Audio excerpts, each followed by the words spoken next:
Everyone, welcome back to my channel Aparna Roy blog. আমার কাছের এবং দূরের সকল বন্ধুরা যে যেখান থেকে ভিডিওটি দেখছো, আশা করি সকলে ভালো আছো এবং সুস্থ আছো। আমরাও বেশ ভালো আছি।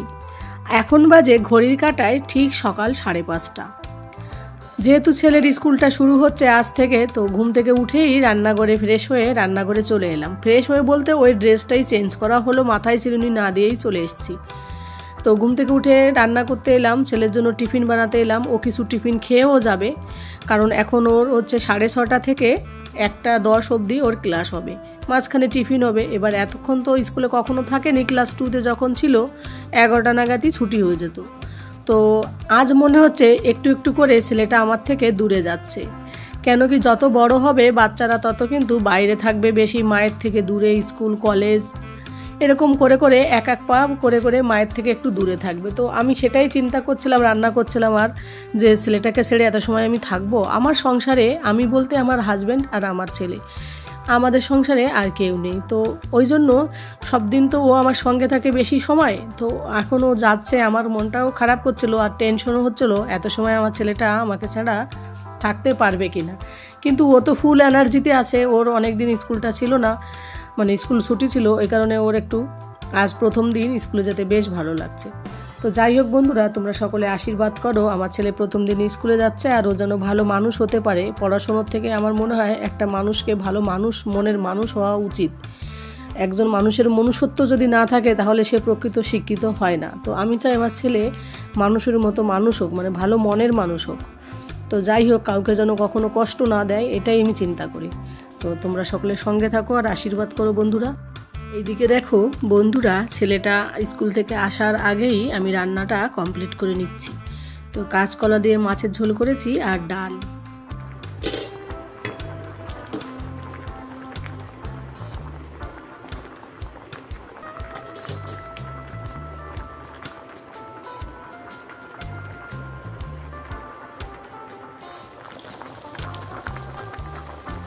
আর জানো তো বন্ধুরা, তোমাদের দাদাভাই ডাল খেতে প্রচুর ভালোবাসে। আজ কদিন ধরে আমাকে বলছে বাড়ি থেকে আসার পরে ডাল রান্না করিনি একদিনও, যে ডাল রান্না করো। ও চায় প্রতিদিন ডাল খেতে, কিন্তু ছেলেটা খেতে চায় না, আর আমিও অতটা ভালোবাসি না। তো আজ আমি বললাম যে সজনে ডাঁটা যখন আছে তখন একটু সজনে ডাঁটার ডাল করি। ও বললো ঠিক আছে তাই করো। তো তার জন্য একটু ডাল রান্না করলাম। আর এদিকে আমার জন্য সাবুদানা এনেছিল। মাঝে মাঝে আমি সাবুদানা খেতে মানে খুব একটু ভালোবাসি, তো ওই জন্য নিয়ে এসেছিলো। তো আমি সেটাকে ভিজিয়ে রেখে দিচ্ছিলাম দুপুরবেলাই রাতে খাওয়ার জন্য। আর এদিকে দেখি সবাই আমার দিদিভাইরা, বোনরা সকলেই প্রায়ই আর কি, মানে যাদের রান্নার চ্যানেল আছে তারা সাবুদানার মানে রসগোল্লা টাইপের বানিয়ে দুধ দেশি সব বানায়। তো ওই সব দেখে না আমার খেতে খুব ইচ্ছে করছিল। তো আমি ভাবলাম তাহলে আমিও একটু প্রথম ট্রাই করি। এবার আমি দুপুরবেলা কি খাবো সেটা কিন্তু আমার জন্য রান্না করিনি। এবার বর আর ছেলের জন্য তো রান্না করেছি মাছের ঝোল আর ডাল। এবার আমি নিজের জন্য চিন্তা করলাম তাহলে ডাল, মুসুরির ডাল যখন রয়েছে, ডালটাকে আরেকটু গরম করে ওর মধ্যে একটুখানি 2-3 চামচ একটু ওটস দিয়ে দিলেই তো ডালের খিচুড়ি হয়ে যাবে, তাই না? তো ওইটা ভেবে আমি তাই করে নিলাম। হঠাৎ করে মাথায় এলো কী রান্না করব, এই ডায়েটে রান্না কি করব না করব না মাঝে মাঝে মাথায় ঢোকে না আর কি। তো নিজের ইচ্ছা মতো হঠাৎ করে একটা রেসিপি যা খুশি বানিয়ে নিই। তো দেখো, আর এই ডালের মধ্যে হালকা একটু তেঁতুল দিয়েছিলাম টক করার জন্য। তো সেই জন্য ওই কালো তেঁতুলের ইয়েটা দেখা যাচ্ছে।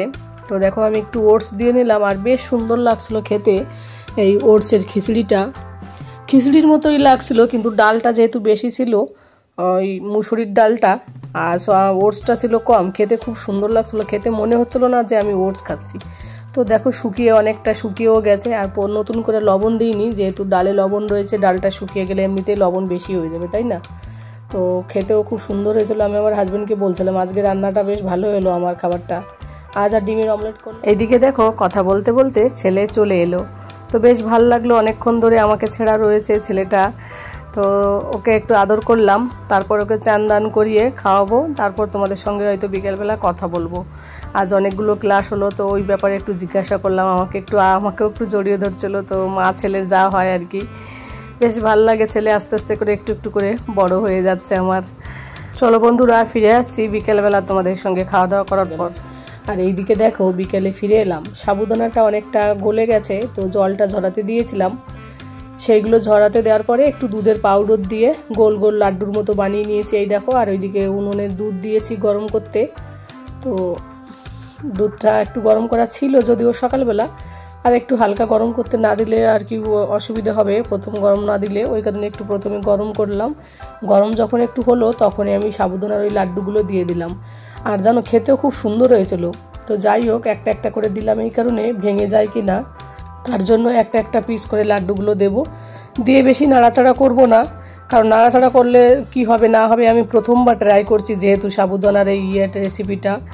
আর সাবুদানার এই কাঁচা সাবুদানার দুধ দিয়ে দই দিয়ে আমার কিন্তু ভীষণ ভালো লাগে। তো সিদ্ধ খেতে অতটা পছন্দ করি না, তবে এইভাবে খেয়ে দেখলাম, দেখি কেমন লাগে। ভেবেছি এটা রান্না করার পরে বিকেলবেলা রান্না করে একটু ফ্রিজে রেখে দেবো, তারপর রাতের বেলা ডিনারে আমি আজকে এটাই খাবো। বেশ ঠান্ডা ঠান্ডা কুলকুল হবে, আর মানে রসমালাইয়ের মতন লাগবে নিশ্চয়ই। তবে আমি কিন্তু ডায়েটে সাবুদানা রান্না করছি, এখানে কোনো চিনি গুড় কোনো কিছুই ইউজ করছি না, যেহেতু দুধের পাউডার দিয়ে মেখেছিলাম। এবার দুধের পাউডার তো অনেক সময় অনেক মিষ্টি থাকে, তাই না?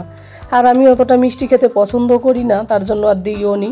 তবে দুধের পাউডারে যেটুকু মিষ্টি হয়েছে আর দুধটাকে জ্বালিয়ে অল্প করে রেখেছি, ওটাতেই অনেকটা এনাফ হয়েছে মিষ্টির দিক দিয়ে। আর দুধের যে কোনো জিনিসে আমার মিষ্টি বেশি পছন্দ হয় না, দুধের স্বাদটা বেশি পছন্দ হয়, ওই কারণে নতুন করে চিনি ওইসব কোনো কিছুই দিইনি।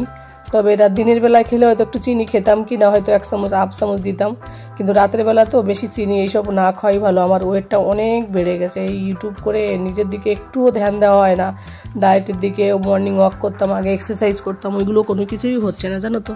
তো আর ওয়েট বেড়ে গেলে আমার কোমরে ব্যথাও বেড়ে যায়, আর হাঁটু ব্যথাতে তো এখন হাঁটতেই পারি না, খুবই অসুবিধা হচ্ছে। তো কথা বলতে বলতে এইদিকে দেখো আমার লাড্ডুটা, সাবুদানার লাড্ডুর মানে রসমালাইটা হয়ে গেল। তো এটাকে আমি এখন একটু ঠান্ডা করতে দিয়ে তারপরে ফ্রিজে রেখে দেবো। এখন বাইরে বেরোবো ছেলেকে নিয়ে খেলতে, ছেলে খেলা করবে, ওই জন্য বিকেলবেলা আমি ঘরে থাকি না, মানে 5:30 থেকে 7টা 6:30 অবধি থাকি না। তো এরপর ঠান্ডার পরে ফ্রিজে রেখে দেবো, ও বাইরে থেকে এসে তখন একটু বাইরে বের করে তখন আমি খেয়ে নেবো। রাতের বেলা ডিনারটা আমার কেমন হলো বন্ধুরা অবশ্যই তোমরা কমেন্ট করে জানিও।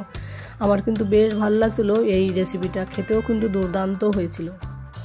যাই হোক বন্ধুরা, ডিনারের ব্যবস্থা করে রেখে বাইরে বেরোলাম ছেলেকে নিয়ে। একটু ছেলে খেলাধুলা করলো, তারপর কিছুক্ষণ পরে ঘরে চলে এলাম। ঘরে এসে ছেলেকে ঘরে রেখে আমি একটু বাজার করতে গিয়েছিলাম। তো আমাদের বাড়ির সামনে যে বাঙালি আর একজন আছে অপোজিটে থাকে, মধুকে নিয়ে গিয়েছিলাম। তো সেখান থেকে টমেটো নিলাম, আর এই ভুট্টা নিয়ে এসেছি, আর ন্যানো বলে ওটাকে আর কি, সেইগুলো নিয়ে এসেছি। তো যাই হোক, এগুলো দেখিয়ে ভিডিওটা এখানেই আজ শেষ করব। আর বেশি কিছু তোমাদের সঙ্গে শেয়ার করা হলো না, অনেকটা বড় হয়ে যাবে ভিডিও। এ পর্যায়ে যারা আমার সাথে আছো তাদেরকে অসংখ্য ধন্যবাদ। নতুন পুরাতন সকল বন্ধুদের অনেক অনেক ভালোবাসা, যারা আমাকে এতদিন ধরে সাপোর্ট করছো। আর নতুন বন্ধুরা যদি প্রথমবার ভিডিওটি দেখো, যদি কোথাও কোনো অংশ তোমাদের ভালো লাগে আমার এই ভিডিওতে, তাহলে আমার এই ছোট্ট চ্যানেলটিকে সাবস্ক্রাইব করে দিয়ে আমার পাশে থেকো, আর পাশে থাকা বেল আইকনটি প্রেস করে দিও। তাহলে প্রতিদিন আমি যে ভিডিওগুলো দেব সেগুলো সবার আগে তোমাদের কাছে পৌঁছে যাবে। আর যারা লাইক করতে ভুলে যাও তারা প্লিজ একটা লাইক করে দিও। আর এইদিকে দেখো শসাও এনেছি, আর এই টমেটোটা 1 কিলো এনেছি। তো 15 টাকা করে নিল, তার জন্য 1 কিলো নিয়ে এলাম একটু বেশি করে। আর এদিকে দেখো একটু কুমড়ো নিয়েছি, মাঝে মাঝে কুমড়ো দিয়ে এটা ওটা দিয়ে নিরামিষ করা যাবে। আরও বাকি সবজি ঘরে তো আছে ফ্রিজে কিছু কিছু, তো এগুলো একটু বাইরে রেখে দিলাম, যেহেতু তারপরে ফ্রিজে রাখবো। আর এইদিকে আমার জন্য যে ডিনারটা করে রেখেছিলাম সাবুদানার, ওটা ফ্রিজে রেখেছি, বের করেছি, এখন খাবো একটু পরেই। আর এদিকে তোমাদের দাদা ভাই অফিস থেকে এলো, তো অনলাইনে অর্ডার করেছিলাম ব্ল্যাঙ্কেট রাখার এইগুলো, এই কভারগুলো দুটো অর্ডার করা হয়েছিল, একসঙ্গে দুটো দিয়েছে ফ্লিপকার্ট থেকে। 350 টাকা নিয়েছে, মানে 360 টাকা নিয়েছে। খুব বড়, বেশ সুবিধা হবে, বড় ব্ল্যাঙ্কেট রাখতেও বেশ ভালো হবে। আর এদিকে জানো তো ছেলের স্কুল খুলেছে, তো ছেলেটা স্কুলে যাচ্ছে, ওর একটু নতুন, যেহেতু বেশি টাইম ধরে থাকবে, টিফিন বক্সটাও একটু বড় চাই। তো ওর জন্য টিফিন বক্সও অর্ডার করা হয়েছিল বাড়ি থেকে আসার পরেও, অনেক পরে আর কি। তো যাই হোক, সেইটা আজ এলো। তো সেই টিফিন বক্সটা আজ চলে এলো, দুটো একসঙ্গে এলো, টিফিন বক্সটা এলো, আর এদিকে এই ব্ল্যাঙ্কেটের কভারটাও হলো। তো কোনো কিছু এলে বাবু খুলতে খুব উৎসাহিত থাকে। তো দেখো টেনে হিঁচড়ে কীভাবে খুলছে, যেহেতু ওর টিফিন বক্সটা খুব ভালো হয়েছে। এটা নিয়েছিল 690 টাকা। তো এই দেখো উপরে যেটা দেখাচ্ছে, এই দেখো একদিকে কিছু মানে ফলও দেওয়া, ড্রাই ফ্রুটসও দিতে পারবো, রুটি ভাত যে কোনো আর কি ঝোল টাইপের একটুখানি গ্রেভি টাইপেরও দেওয়া যাবে, যেহেতু ও ফেলে দেয় অন্যান্য টিফিন বক্স, ওই জন্য এটা অর্ডার করেছি। ভেবেছি এইটা যদিও ঠিকঠাক ইউজ করতে পারে, আর একটা এরই আছে এর থেকে বড় সাইজের, অ্যামাজন থেকে, ওইটা 1000 টাকা নেয়, ওইটাও ভালো। ভেবেছি ওইটা পরে অর্ডার করব। তো আগে ওর পাপা বললো আগে দেখো এটা ও চলতে পারে কি না। তো টিফিন বক্সটাও কেমন হলো অবশ্যই কমেন্ট করে জানিও। যদিও আমাদের তো খুব পছন্দ হয়েছে, ছেলের তো খুবই ভালো লেগেছে নতুন টিফিন বক্স। তো যাই হোক বন্ধুরা, আজ ভিডিওটা এখানে শেষ করছি। সকলে ভালো থাকো, সুস্থ থাকো, সাবধানে থেকো। যে যেখান থেকে ভিডিওটি দেখছো সকলকে অনেক অনেক ধন্যবাদ। আজ এই পর্যন্তই। পরবর্তী ভিডিওতে তোমাদের সঙ্গে দেখা হবে। Tata, good night.